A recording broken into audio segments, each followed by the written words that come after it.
Class 4 তোমাদের রায় ও Martin প্রশ্নবিচিত্রার দ্বিতীয় পর্যায়ক্রমিক মূল্যায়ন বা সেকেন্ড সামেটিভ এক্সামের ইংরাজি বিষয় বা ইংলিশ সাবজেক্টের আমরা প্রথম দুটো স্কুল কমপ্লিট করেছিলাম।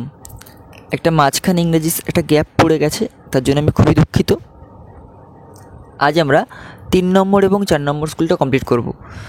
আমাদের চ্যানেলে এরকম পরপর ভিডিও পাওয়ার জন্য তোমরা চ্যানেলটি সাবস্ক্রাইব করো এবং পাশ থাকা বেল আইকনটি প্রেস করো।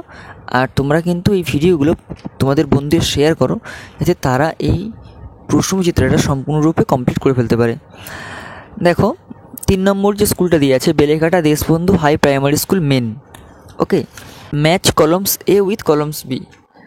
বলছে এই যে কলম এ আছে আর এই কলম বি আছে, এই দুটো কলম হচ্ছে কী করতে বলছে, ম্যাচ করতে বলছে, মানে মিলোতে বলেছে। এরটা আছে দেখো, দ্য ব্রিটিশ পুলিশ। ব্রিটিশ পুলিশটা কী হবে, 3-এরটা হবে ওই are chasing the elder brother who was anxious. এটা কী হবে, এটা হবে 4-এরটা। এটা কোনটা হবে, 4-এরটা, about his role in the match. Apu was অ্যানিক্সিয়াসটা কী হবে, about his role in the match. এরপর দেখো 15 আগস্ট, 15ই আগস্ট কী হবে, ইন্ডিপেন্ডেন্স ডে, স্বাধীনতা দিবস। দ্য ওয়াটার অফ দ্য বে অফ বেঙ্গল, জল বঙ্গোপসাগরের। এটা কী হবে, মিক্স উইথ বিদ্যা রিভার। মিক্স হচ্ছে কার সঙ্গে, বিদ্যা নদীর সঙ্গে। ওকে, 2-এর দাগে দেখো, complete the following sentence with word from the text. Text বই থেকে, তোমার যে টেক্সট বই আছে বাটারফ্লাই টেক্সট বইটা, সেই টেক্সট বই থেকে কিন্তু এইগুলো সম্পূর্ণ করতে বলেছে, মানে যে ফলোয়িংগুলো দিয়ে আছে এগুলো সম্পূর্ণ করতে বলছে। কামুটস হ্যাভ, কামুটসের আছে, তাহলে কামুটস হ্যাভ কী হবে, শার্প টিথ। Sharp teeth. বিয়েটা কী দিয়েছে দেখো, বিয়েটা দেখো, the eyes of young boy were. দেখো বিয়েটা দেখো, the eyes of young boys were. তাহলে কী হবে এটা, ওয়ারের পর হবে দেখো গ্লোয়িং লাইক ফায়ার। ঠিক আছে, তাহলে বিয়েটা হবে the eyes of young boy were glowing like fire. সেটা দেখো, my cousin came and grip my, আমার তুতো ভাই আসলো এবং আমার ধরলো, কি ধরলো, হাতটি ধরলো, হ্যান্ড। সেটা হবে my grip my hand tightly, হাতটা শক্ত করে ধরলো। এবার দেখো ডিএরটা, we use petrol and diesel as, আমরা ব্যবহার করি পেট্রোল এবং ডিজেল। কী হিসেবে ব্যবহার করি পেট্রোল এবং ডিজেলটা, অ্যাজ ফুয়েল হিসাবে, মানে জ্বালানি হিসাবে ব্যবহার করি, FUEL ফুয়েল। তাহলে অ্যাজ দেওয়া আছে, ফুয়েল লিখে দেবে তোমরা। ওকে, এবার চলে আসি আমরা 3-এর দাগে। প্রথমে আছে ভ্যাকেশান। ভ্যাকেশান থেকে আমরা একটা বাক্য রচনা করব। ভ্যাকেশান মানে কি, ছুটি। ভ্যাকেশান মানে কি, ছুটি। তাহলে কী করবো আমরা ভ্যাকেশান থেকে, দেখো কী লিখব,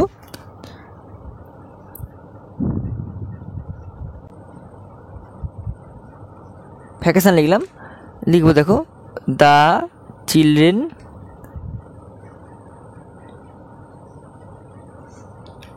আর অন সামার ভ্যাকেশন।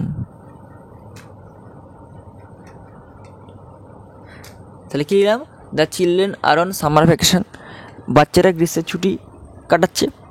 ঠিক আছে, the children are on summer vacation. এরপরটা আছে দেখো,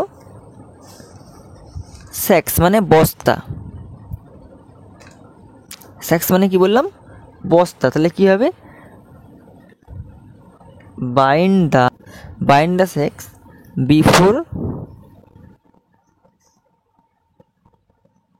ইট বি ফুল। তাহলে bind the sacks before it be full, মানে পূর্ণ হওয়ার আগেই বস্তা বেঁধে নিন, পূর্ণ হওয়ার আগেই বস্তা বেঁধে নিন। দেখতে পাচ্ছ, bind the sacks before it be full. Okay, এরপরে দেখো 4-এরটা, circle the adjective in the following sentence. এখানে এই যে দুটো সেন্টেন্স দিয়ে আছে, এরটা বি এরটা, এই দুটো সেন্টেন্সের মধ্যে গোল করতে বলছে অ্যাডজেক্টিভটাকে। ওকে, অ্যাডজেক্টিভ কি, প্রথমে আমরা কি জানবো, অ্যাডজেক্টিভ। অ্যাডজেক্টিভ কি, ওকে, আমরা এখানে লিখেছি অ্যাডজেক্টিভ। অ্যাডজেক্টিভ অ্যাডজেক্টিভ মানে হচ্ছে কি, বিশেষণ পদ। বিশেষণ পদ। দেখো আমি যদি লিখি যে আই হ্যাভ টু পেন্স, তাহলে কি লিখলাম আমি, আই হ্যাভ টু পেন্স, মানে আমার দুটি পেন আছে। ওকে, আরেকটা নিলাম, ধরো যে রাজা ইজ এ গুড বয়, কি লিখেছি, রাজা হয় ভালো ছেলে, তাহলে আমার দুটি পেন আছে আর রাজা হয় ভালো ছেলে। এখানে টু আর গুড, এই যে দুটো, টু আর গুড এই যে দুটো, এই ওয়ার্ডগুলো যথাক্রমে এই আইকে আর এই রাজাকে, তাহলে কাকে, টুটা হচ্ছে আইকে আর গুডটা হচ্ছে রাজাকে, টুটা আইকে আর গুডটা রাজাকে নাউন ও প্রোনাউনের দোষ গুণ সংখ্যা পরিমাণ বোঝাচ্ছে। তাহলে এটা এই দুটো হচ্ছে নাউন, আই আর রাজা হচ্ছে নাউন। এখন এই টু আর গুডটা কার, এই নাউনের দোষ গুণ সংখ্যা বা পরিমাণ বোঝাচ্ছে। এই ওয়ার্ডগুলোকে আমরা, মানে এই সমস্ত ওয়ার্ডগুলোকে আমরা কী বলবো, অ্যাডজেক্টিভ বলবো। বুঝতে পারলে? তাহলে আই হ্যাভ টু পেন্স, রাজা ইজ এ গুড বয়, তাহলে যে টু আর এই গুড, এই টুটা কাকে বোঝাচ্ছে, এই আইটা হচ্ছে এখানে কি নাউন, আর রাজা হচ্ছে নাম বোঝাচ্ছে, একটু নাউন হচ্ছে। তাহলে নাউন বা প্রোনাউন, আইটা যখন নাউন বা প্রোনাউন, যদি নাউনের পর যদি কোনো প্রোনাউনও বসতো এখানে, নাউন বা প্রোনাউন যে কোনো একটার দোষ গুণ সংখ্যা বা পরিমাণ বোঝাচ্ছে। ঠিক আছে, রাজা ইজ এ গুড বয়, রাজা হয় ভালো ছেলে, তাহলে রাজার গুণটা ভালো, রাজার কি, রাজা ভালো ছেলে মানে কি, রাজার গুণটা ভালো, তাহলে এখানে কী হচ্ছে, গুণ বোঝাচ্ছে। আবার হ্যাভ টু পেন্স, আমার হচ্ছে দুটো পেন, এখানে দুটো কি, দুটো সংখ্যা, তাহলে একটা সংখ্যা বোঝাচ্ছে, একটা গুণ বোঝাচ্ছে। এই সমস্ত দোষ গুণ সংখ্যা পরিমাণ এইগুলো বোঝাবে, তখন আমরা দেখো সেই ওয়ার্ডগুলোকে আমরা কী বলবো, আমরা অ্যাডজেক্টিভ বলবো। তাহলে এখানে আইটা নাউন, রাজাটা নাউন, তাহলে অ্যাডজেক্টিভ কোনগুলো হবে, টু আর গুড, এই দুটো হবে কি অ্যাডজেক্টিভ।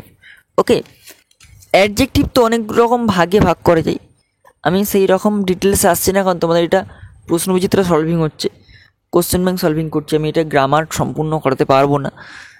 ওকে, আমি যতটা চেষ্টা করব তোমাদের এই গ্রামাটিক্যাল পোর্শনটা কিন্তু ডিপলি কিছু দেখানোর, বাট আমি তোমাদের অ্যাডজেক্টিভ বা আর যে সমস্তগুলো আসবে আমরা সবগুলো কিন্তু চেষ্টা করব একটু গ্রামাটিক্যাল ব্যাপারটা বোঝার। কারণ তুমি যদি গ্রামাটিক্যাল ব্যাপারটা এখন না বোঝো, তুমি 4-এ পড়ছো, এরপর 5, 6, 7, 8, 9, 10, এই ভিতটা তোমার যদি গ্রামাটিক্যাল ব্যাপারটা তুমি না বোঝো না, উঁচু ক্লাস থেকে খুব অসুবিধা হবে। আবার তোমাকে সেই গোড়া থেকে পড়তে হবে, মানে নাউন প্রোনাউন ভার্ব থেকে আবার পার্ট অফ স্পিচ, আবার টেন্স, আবার এটা সেটা পড়তে হবে। ঠিক আছে, তো চেষ্টা করো তোমরা খাতা পেন নিয়ে বসো, এবং আমি যেমন করে বোঝানোর চেষ্টা করছি আশা করছি তোমরা বুঝতে পারবে না। ক্লাস 4, 5, 6-এর জন্য কিন্তু এটা এনাফ, ক্লাস 4, 5, 6-এর জন্য কিন্তু এটা এনাফ। এবার তোমরা বই ফলো করো, যেটা বুঝাচ্ছি বই ফলো করলে আশা করছি সম্পূর্ণ ভিডিও তো তোমরা অনেকটাই শিখে যাবে গ্রামাটিক্যাল পার্টটা। এই যে অ্যাডজেক্টিভটা আমরা করছি, অ্যাডজেক্টিভ তো অনেকগুলো পার্টে ভাগ আছে, আমি বেশি পার্ট যাচ্ছি না। তোমাদের এখানে দেখো দিয়েছে দুটো অ্যাডজেক্টিভ, কি there are 31 days in August, কী দিয়েছে তোমাদের এখানে দেখো, there are 31 days in August এটা দিয়েছে, আর Mr Bose has brought a new car, দুটো দিয়েছে। ওকে, তো আমি প্রথমেটা দেখে দেখো, অ্যাডজেক্টিভ আমি বলছি এটা অনেকগুলো ভাগ আছে। প্রথমেরটা হবে অ্যাডজেক্টিভ অফ নাম্বার, প্রথমটা কী হবে, অ্যাডজেক্টিভ অফ এ নাম্বার। এখানে দেয়ার আর 31 ডেজ ইন আগস্ট, এখানে 31 ডেজ একটা সংখ্যা। ওকে, এই যে 31 ডেজ ইন আগস্ট এখানে সংখ্যা হয়ে যাচ্ছে একটা, তাহলে এখানে এইটা হবে কি অ্যাডজেক্টিভ। কী হবে এটা, অ্যাডজেক্টিভ, কারণ এটা অ্যাডজেক্টিভ অফ নাম্বারস।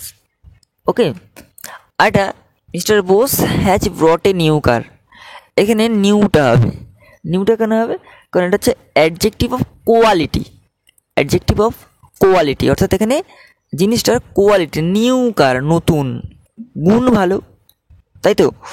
তাই এখানে কী হবে, নিউটা হবে অ্যাডজেক্টিভ। ওকে, এরপরে চলে আসো 5 দাগের underline the verb in the following sentence. এই যে বাক্যগুলো আছে এর মধ্যে থেকে ভার্বটার তলায় আন্ডারলাইন মানে দাগ করতে বলছে। ওকে, তার আগে আমরা জেনে নিই ভার্ব সম্বন্ধে। অ্যাডজেক্টিভ সম্বন্ধে জানলাম, আমরা ভার্ব সম্বন্ধে জানবো। তোমরা খাতায় কিন্তু আমি সঙ্গে সঙ্গে বলে দিচ্ছি, কিন্তু তোমরা খাতায় নোট করে নাও অবশ্যই। ভার্ব মানে হচ্ছে কি ক্রিয়াপদ। ভার্ব মানে কি ক্রিয়াপদ। ধর আমি লিখলাম যে Navid plays cricket. I don't know Navid কী খেলা পছন্দ করে, আমি নভিদ প্লেস ক্রিকেট লিখলাম। ওর ফুটবল লিখতে পারো বা ওর ব্যাডমিন্টন হ্যান ত্যান কিছু লিখতে পারো। আমি লিখলাম Navid play cricket, sorry plays cricket. Okay, লিখলাম হি রিডস এ বুক। তাহলে কী লিখেছি, Navid plays cricket, he reads a book. এখন এখানে প্লেস আর রিডস এই দুটো কী হচ্ছে, এই যে প্লেস আর রিডস এই দুটো ওয়ার্ড কোনো না কোনো কাজ করা বোঝাচ্ছে। সে নভিদ ক্রিকেট খেলছে, নভিদ খেলছে, কাজ তো করছে, ক্রিকেট খেলছে, তাহলে খেলছে মানে কাজ করছে। হি রিডস এ বুক, সে বই পড়ছে, তাহলে সে বই পড়ছে। রিডস মানে পড়ছে মানে কাজ করছে। তাহলে প্লেস রিডস এই দুটো ওয়ার্ড কোনো না কোনো কাজ করা বোঝাচ্ছে। তাহলে যে ওয়ার্ড, তাহলে কী লিখবো ভার্বের সংজ্ঞা, যে ওয়ার্ড দ্বারা কোনো কিছু কাজ করা, হওয়া, আছে, ছিল বোঝায়, তাকে ভার্ব বা ক্রিয়াপদ বলে। তাহলে যে ওয়ার্ড দ্বারা কোনো কিছু কাজ করা বা হওয়া বা আছে, ছিল, যে ওয়ার্ড দ্বারা কোনো কিছু কাজ করা, হওয়া, আছে, ছিল এই সমস্ত বোঝাবে, সেই ওয়ার্ডগুলোকে আমরা কী বলবো, ভার্ব বা ক্রিয়াপদ বলবো। ওকে, এবার যে কোনো সেন্টেন্স, আমরা যে কোনো বাক্য তৈরি করা খুব ইম্পর্টেন্ট নোট, তোমরা নোট করে নেবে। যে কোনো সেন্টেন্স তৈরি করতে গেলে সাবজেক্ট তো লাগবেই, কর্তা লাগবে, তার সঙ্গে কিন্তু ভার্ব অর্থাৎ ক্রিয়াপদ কিন্তু অবশ্যই ব্যবহার করতে হবে। সেন্টেন্স শেখো, তোমাদের কিন্তু প্রথমে কী করতে হবে, সাবজেক্ট জানতেই হবে আর ভার্ব জানতেই হবে। ইংলিশে কিন্তু এই দুটো পার্ট খুব ইম্পর্টেন্ট, সব ইংলিশের প্রতিটা পার্ট ইম্পর্টেন্ট, টেন্স সমস্ত কিছু, মানে একদম প্রথম অবস্থাতে কিন্তু তোমাকে সাবজেক্ট মানে কর্তা আর ভার্ব মানে ক্রিয়াপদ শিখতেই হবে। তো ভার্ব কি, যে ওয়ার্ড দ্বারা কোনো কিছু কাজ করা, হওয়া, আছে, ছিল বোঝে, তাকে আমরা কী বলবো, ভার্ব বলবো। যেমন Navid plays cricket, he reads book. ঠিক আছে, হি রিডস এ বুক। তো এখানে লিখি দেখো, Navid plays cricket, he reads a book. এখানে প্লেস, রিডস এগুলো হচ্ছে কি কোনো কিছু কাজ করা হয়ে যাচ্ছে, তাই আমরা এগুলোকে ভার্ব বলছি। ওকে, প্রথমে দেখো কী আছে তোমাদের প্রশ্ন বিচিত্রায়। প্রথমে আছে দেখো, he has a pet dog. এখানে কোনটা হবে, তাহলে এই হ্যাজটা হচ্ছে কী হবে, ভার্ব হবে, মানে তার আছে একটি পোষা কুকুর, তাহলে এখানে হ্যাজটা কী হবে, ভার্ব হবে। উই ড্রিঙ্ক ওয়াটার, এখানে ড্রিঙ্ক হচ্ছে কী হবে, ভার্ব হবে, মানে আমরা জলপান করি, এখানে ড্রিঙ্কটা কী হবে, ভার্ব হবে। এবার চলে আসি আমরা 6 অ্যান্সার দ্য ফলোয়িং কোশ্চেন্স। এই প্রশ্নগুলির উত্তর দিতে বলছে। Which trees did Subal and মাদল সি ইন দ্য ফরেস্ট? কোন গাছ বা কী গাছ সুবল এবং মাদল ফরেস্টে দেখেছিল? দেখো যে সুবল অ্যান্ড মাদল স সুন্দরী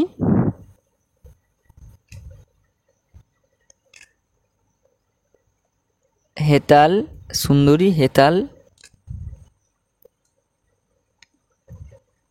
অ্যান্ড গোরান। গোরান ট্রিজ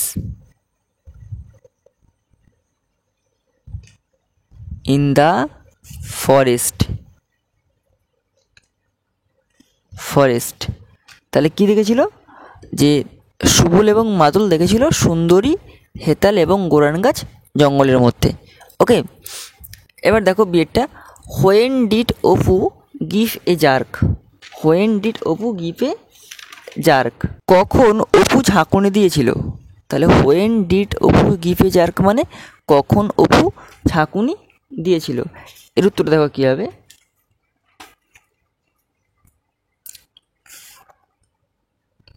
বিয়েটা দেখো, Apu fail on the ground. Apu fail on the ground and felt helpless in the match.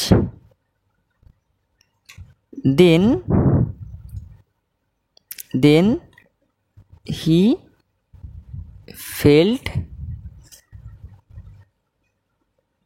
a severe bite in his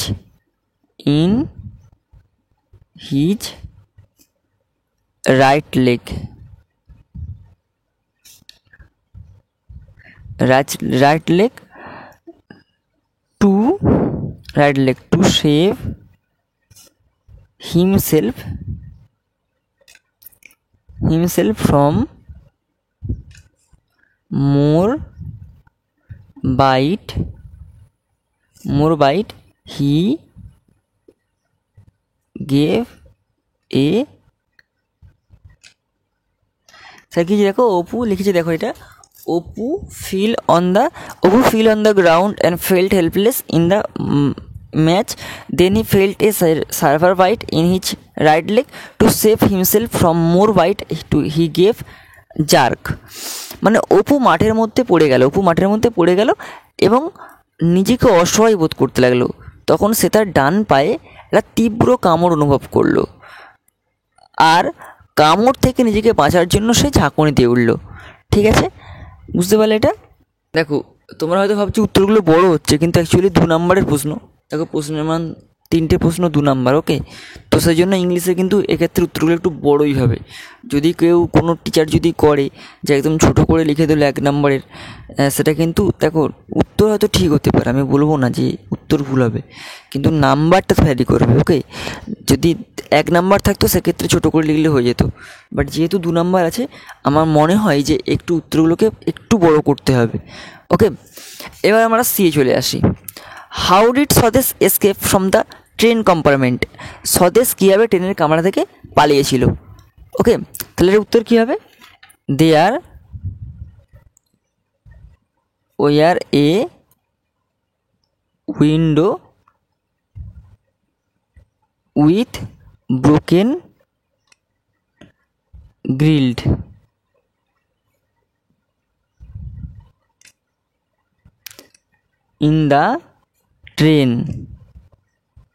in the train compartment.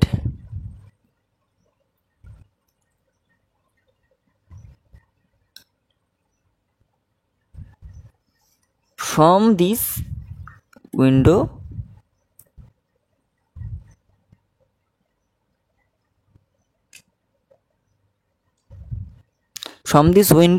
Swadesh jump out and escape. তো দেখো কি লিখলাম এখানে, there were a window with broken grill in the train compartment. From this window Swadesh jumped out and escaped. মানে ট্রেনের কামড়ে একটি ভাঙা জানলা ছিল, সেই জানলা দিয়ে স্বদেশ বাইরের দিকে ঝাঁপ দিয়ে পালিয়েছিল। তাহলে ট্রেনের মধ্যে ট্রেন কম্পার্টমেন্টে একটা ভাঙা জানলা ছিল, সেই জানলা থেকে স্বদেশ বাইরের দিকে ঝাঁপ দিয়ে পালিয়েছিল। ওকে, দেখো উত্তরটা দেখে নাও। তাহলে আমাদের এই উত্তরের সঙ্গে সঙ্গে 3 নম্বর স্কুলটা কমপ্লিট হয়ে গেল। এবার আমরা 4 নম্বর স্কুলটা কমপ্লিট করব। কী আছে দেখো, ছাকরা সমন্বয় কমিটি কোনটাই নিউ সার্কেল। ওকে, 4 নম্বর স্কুলটা করবো আমরা। এখানে 4 নম্বর স্কুলটা সিন দিয়েছে, এই সিনটা পড়তে হবে। পড়ে আমাদের কিন্তু এর প্রশ্ন, এই সিনটা পড়ে আমাদের, এই যে সিনটা আছে এই সিনটা পড়তে হবে, পড়ে আমাদের কিন্তু এইগুলো আমাদের করতে হবে। যারা একটু উঁচু ক্লাসে পড়বে তারা জানো যে ইংলিশের দুটো পার্ট থাকে, একটা সিন পার্ট থাকে, একটা আনসিন পার্ট থাকে। সিন পার্টটা তোমাদের বই থেকে পড়া, মানে এইটা কিন্তু বই তোমাদের আছে, সেই বই থেকে পড়ে উত্তর করা। আর আনসিন মানে যেটা তোমার অজানা আসবে, যেটা খবরের কাগজ থেকে বেশি আসে, স্টেটমেন্ট দ্য টেলিগ্রাফ থেকে কিন্তু আনসিনগুলো বেশি আসে। ওকে, তো আমরা কী করবো, এই সিনটা প্রথম পড়বো, পড়ার সঙ্গে পরে আমরা এই উত্তরগুলো কমপ্লিট করব। দেখো আমরা সিনটা দেখে নিই প্রথমে। The true brothers enter the wild forest. তারা দুজন ভাই জঙ্গলের মধ্যে গভীর জঙ্গলে প্রবেশ করেছিল। The carried empty sack the carried empty sacks to collect dry wood for fuel. তারা জ্বালানির শুকনো কাঠ সংগ্রহ করার জন্য খালি বস্তা নিচ্ছিল। They carried empty sacks to collect dry wood for the fuel. তারা জ্বালানির শুকনো কাঠ সংগ্রহ করার জন্য খালি বস্তা নিয়ে এসেছিল। স্যাক্স মানে এমটি স্যাক্স মানে কি, খালি বস্তা, আর ক্যারেট মানে বয়ে নিয়ে যাওয়ার জন্যে, কালেক্ট মানে সংগ্রহ করার জন্য, ড্রাই উড মানে শুকনো কাঠ পাতাগুলো, এগুলো কিন্তু তোমাদের নিজেদের পড়তে হবে। Suddenly they heard a deafening roar. তারা একটি হঠাৎই শুনতে পেলো গর্জন। এটা কি শুনতে পেলো? গর্জন। মানে ডিফারিং মানে হচ্ছে কান তালা ধরানো গর্জন শুনতে পেলো। ওকে, রোর মানে গর্জন। তাহলে হঠাৎ তারা কি শুনতে পেলো? কান তালা ধরার মতো একটা গর্জন। The forest was dark. জঙ্গলটা ছিল অন্ধকারাচ্ছন্ন। The dense trees block sunlight. ঘন গাছগুলো সূর্যের আলো ঢেকে দিচ্ছিল। There appeared a huge tiger.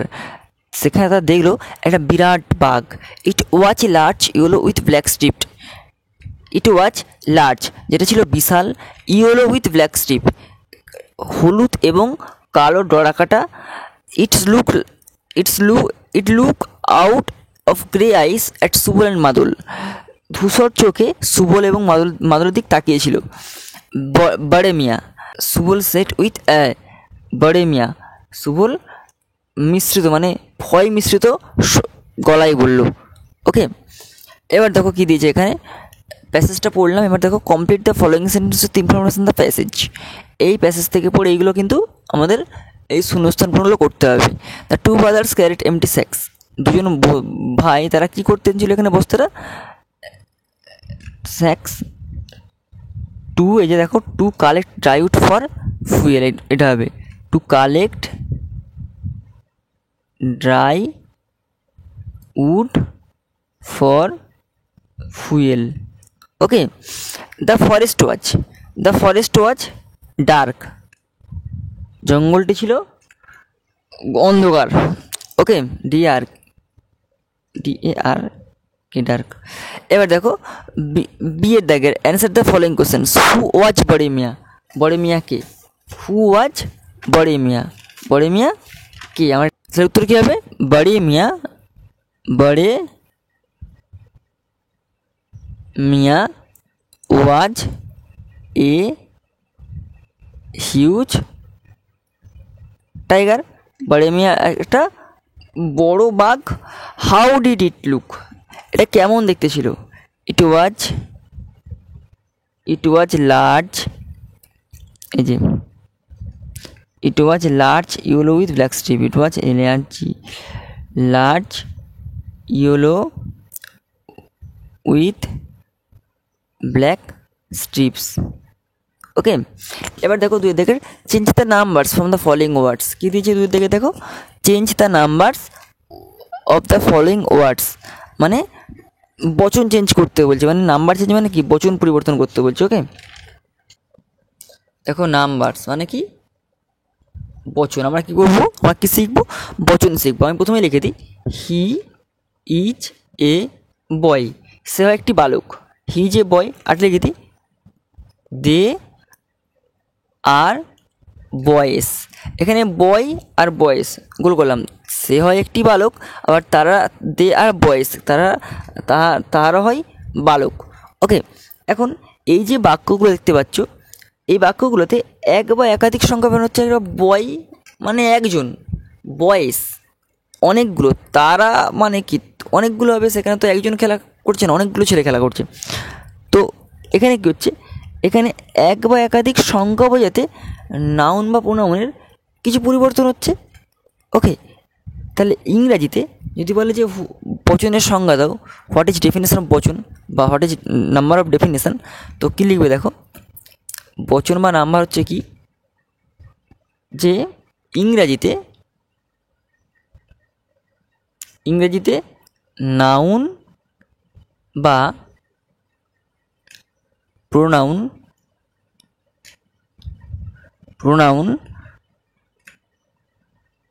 এর সংখ্যা বোঝাতে নাম্বার বা বচন ব্যবহার হয়। তাহলে হিজ এ বয়, দে আর বয়েজ। তো এখানে দেখো একটা বালক আবার অনেকগুলো বালক, সেক্ষেত্রে কী হচ্ছে, নাউন বা প্রোনাউনের সংখ্যা বোঝাতে ব্যবহার করা হচ্ছে, এইকে আমরা কী বলবো, বচন বলবো। এবার দেখো, এই যে বচন বা নাম্বার হচ্ছে টু টাইপস। নাম্বার দুটো ভাগে ভাগ করব, একটা কী হবে, একটা হবে সিঙ্গুলার, একটা হবে প্লুরাল।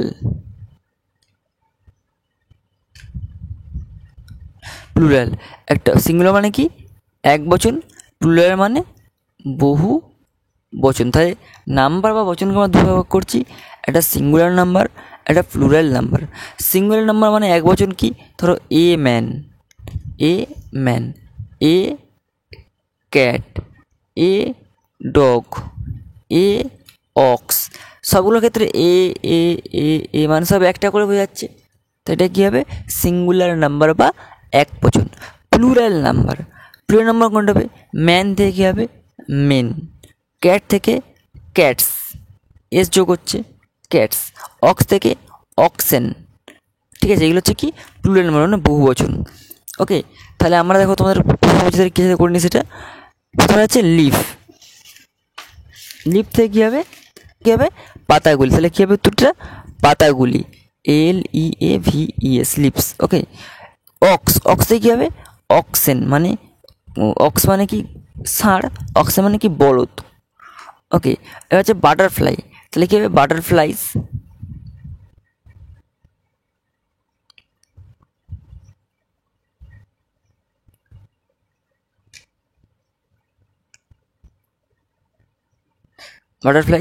টুথ থেকে টিথ। ওকে, তাহলে এগুলো আমাদের হয়ে গেল। এবার তিনে চলে আসো, match columns A with columns B, মানে কলম এর সাথে কলম বি ম্যাচ করতে বলছে। নেতাজির বার্থডে, নেতাজির জন্মদিন কবে, 23শে জানুয়ারি। রিপাবলিক ডে কবে, 26শে জানুয়ারি। ইন্ডিপেন্ডেন্স ডে, স্বাধীনতা দিবস কবে, 15ই আগস্ট। গান্ধীজি বার্থডে, গান্ধীর জন্মদিন কবে, 2nd অক্টোবর। ওকে, এগুলো তোমাদের বইও আছে, তোমরা কিন্তু সাথে করে নেবে, দেরি করবে না একদম। আমার গ্রামাটিক্যাল ব্যাপারটা বোঝাতে দেরি হচ্ছে। দেখো, fill in the blanks with present continuous forms the given boxes. Present continuous tense করতে বলেছে এখানে, কী বলেছে, প্রেজেন্ট কন্টিনিউয়াস টেন্স। দেখো আমরা লিখে নিই এখানটাতে, প্রেজেন্ট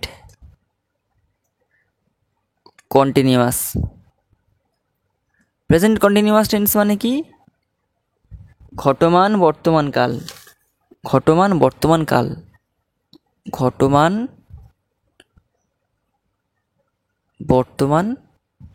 কাল। ওকে, দেখো ঘটমান বর্তমানকাল কি, কোনো কাজ বর্তমানকালে চলছে কিন্তু এখনও শেষ হয়নি, এইরূপ বোঝালে। তাহলে কোনো কাজ বর্তমানে চলছে কিন্তু এখনও শেষ হয়নি। আমি বললাম যে আমি ভাত খাইতেছি, তাহলে কী হবে, আই অ্যাম ইটিং রাইস, আমি ভাত খাইতেছি। এখন এই যে আমি ভাত খাইতেছি, যে খাইতেছি মানে খেয়েই যাচ্ছে, এখনও শেষ হয়নি কিন্তু খবরটা। এটা হচ্ছে কি প্রেজেন্ট কন্টিনিউয়াস টেন্স। এখানে দেখো ইটিং করেছি, EAT এর সঙ্গে যোগ হচ্ছে ING, ইটিং। ওকে, এইটি হচ্ছে প্রেজেন্ট কন্টিনিউয়াস টেন্সের সঙ্গে ING যোগ হবে। বুঝতে পারলে? এবার আমরা কিছু উদাহরণের সাহায্যে ভালো করে বুঝে নেবো আমরা। এই প্রেজেন্ট কন্টিনিউয়াস টেন্সের অ্যাকচুয়ালি চেনার উপায় কী? যদি বাংলা শেষে যদি বাংলা দেখো খাইতেছি, তেছি যোগ হয়েছে, ঠিক আছে, তো তেছি, ইতেছি, ইতেছে, এই সমস্তগুলো থাকবে। এগুলো আমরা কি বুঝবো তখন? বুঝবো যে এখানে প্রেজেন্ট কন্টিনিউয়াস টেন্স হয়েছে। আবার এর বাক্যের গঠনটা কেমন হবে? এখানে বাক্যের গঠন হবে subject plus am is are, am is are মানে এম ইজ আর কেউ কেউ বি ভার্ব বলে, be verb, subject plus be verb plus main ভার্বের সঙ্গে আইন যোগ, মেন ভার্বের সঙ্গে যোগ হচ্ছে আইএনজি, মেন ভার্বের সঙ্গে আইন যোগ হলো, প্লাস কী হবে? অবজেক্ট। তাহলে কী হলো? কর্তা থাকবে, বিভার থাকবে, মেন ভার্বের সঙ্গে আইন যোগ থাকবে, আর কি থাকবে? লাস্টে অবজেক্ট থাকবে, মানে কর্ম থাকবে। ওকে, এইভাবে কিন্তু প্রেজেন্ট কন্টিনিউয়াস টেন্স কিন্তু বাক্যের গঠন হবে, এবং এইভাবে কিন্তু তুমি চিনবে যেটা প্রেজেন্ট কন্টিনিউয়াস টেন্স। তোমরা যখন স্কুলেতে বই পড়বে তোমরা কিন্তু এভাবেই দেখে নেবে যে কোনটা প্রেজেন্ট কন্টিনিউয়াস টেন্স হচ্ছে, আইন যোগ হচ্ছে, যে লাইন আইন যোগ প্রেজেন্ট কন্টিনিউয়াস টেন্স লিখে দেবে চোখ বুঝি, ঠিক আছে? এবার দেখো, এই যে প্রেজেন্ট কন্টিনিউয়াস টেন্সের ক্ষেত্রে কী হয়? ফার্স্ট পার্সন কী হয়? সিঙ্গুলার নাম্বার হয়, সিঙ্গুলার নাম্বারের ক্ষেত্রে এম বসে, থার্ড পার্সনের ক্ষেত্রে ই বসে, বাদ বাকি কিন্তু সব ক্ষেত্রে আর বসে। তাহলে যা ধরো আই অ্যাম প্লেয়িং, এখানে ফার্স্ট পার্সন হচ্ছে আই, তারপরে হচ্ছে এম, এমের পর হচ্ছে প্লেয়িং যোগ হচ্ছে, you are playing, he is playing বা সি ইজ প্লেয়িং। তাহলে একবার আয়ের সঙ্গে এম বসছে, এবার ইউ এর সঙ্গে আর বসছে, এবার হি বা সি এর সঙ্গে ইজ বসছে। তাহলে এম, ইজ আর আমরা তিনটে ক্ষেত্রেই পেয়ে গেলাম। ওকে, এবার আমরা চলে আসছি তোমাদের বইয়ে। দেখো, দ্য গার্ল ইজ সিং আছে, সিঙ্গিং হবে, এর সঙ্গে আইন যোগ করতে হবে, singing. I am reading, ING reading, they are playing, সবগুলোর সঙ্গে কী হবে? আইন যোগ হচ্ছে, উই আর গোয়িং। ওকে, তাহলে হয়ে গেল। এর পাঁচে থেকে দেখো, write down regular and irregular verbs. Regular verb কি আর ইরেগুলার ভার্ব কি এটা প্রথম জানতে হবে। এটা কিন্তু বেশ কঠিন আছে, রেগুলার ভার্বের পার্টগুলো কিন্তু বেশ কঠিন। রেগুলার ভার্ব হচ্ছে যে সকল ভার্বের সাথে ডি, ইডি, টি যোগ হয় এবং পাস্ট পার্টিসিপেল ফর্ম গঠন করে, তখন তাকে আমরা কী বলবো? রেগুলার ভার্ব বা উইক ভার্ব বলবো। কী বলে? রেগুলার ভার্বের অপর নাম কি? Week verb. যেমন অ্যাক্ট থেকে এসিটি, অ্যাক্ট থেকে এসিটি ইডি অ্যাক্ট। যেমন সেল, SEL, সেল, সেল থেকে কী হবে? SOLD sold. ওকে, এগুলো কী হবে? Regular verb. এখানে ইডি, ডি, টি যোগ হবে। ওকে, যেমন SOL, lose, LOSE lose, S থেকে হবে LOST লস্ট, এক্ষেত্রে টি যোগ হচ্ছে। আর ইরেগুলার ভার্বটা কি? যে সকল ভার্বকে পাস্ট পার্টিসিপেল করতে গেলে ভার্বের বানানের মধ্যে পরিবর্তন এনে পাস্ট পার্টিসিপেল করতে হয়, ভার্বের বানানের মধ্যে পরিবর্তন করতে হয়, তখন তাকে আমরা কী বলবো? ইরেগুলার ভার্ব, একদম স্ট্রং ভার্ব। ওকে, এটা কিন্তু রেগুলারের মতো উইক ভার্ব নয়। যেমন ভার্বের রাইট, রোট, রিটেন, ভার্বের ফার্স্ট ফর্ম হবে রাইট, সেকেন্ড ফর্ম হবে রোট, থার্ড ফর্ম হবে রিটেন। এবার আমরা প্রশ্নমিত্র থেকে করে নেবো যে কোনটা হবে কি। দেখো, এখানে রেগুলার ভার্বে কী হবে? রেগুলার ভার্বে হবে হেল্পড হবে, আর ওয়ার্কড হবে। এই যে ইডি যোগ হয়েছে আর এই যে ইডি যোগ হয়েছে। ওকে, আর ইরেগুলার ভাবে কী হবে? স্যাং আর ফকড। ওকে, করিলাম। এবার দেখো 6টাকে দিচ্ছে, circle the adverbs in the following sentence. ওই অ্যাডভার্বগুলোকে কী বলছে? গোল করতে বলেছে। অ্যাডভার্ব মানে কি? অ্যাডভার্ব মানে হচ্ছে ক্রিয়া বিশেষণ। ওকে, সেই ক্রিয়া বিশেষণকে কী করবো? গোল করবো। প্রথম আমরা অ্যাডভার্ব জানি, যে ওয়ার্ডে কোনো ভার্বের অ্যাডজেক্টিভ বা অ্যাডভার্বের দোষ গুণ বিচার করা হয়। কোনো অ্যাডজেক্টিভ বা ভার্বের কী হবে? দোষ গুণ বিচার করবে, তখন তাকে আমরা কী বলবো? অ্যাডভার্ব বলবো। ওকে, লেখা দেখো, I always try to help other, I always try to help আদার। এর মধ্যে অ্যাডভার্ব হবে অলওয়েজ, এর মধ্যে অ্যাডভার্ব হবে কি? অলওয়েজ হবে অ্যাডভার্ব। বেট দেখো, the wind is blowing gently, এখানে হবে জেন্টলিটা হবে adverb. We love our motherland dearly, এখানে ডিয়ারলি হবে অ্যাডভার্ব।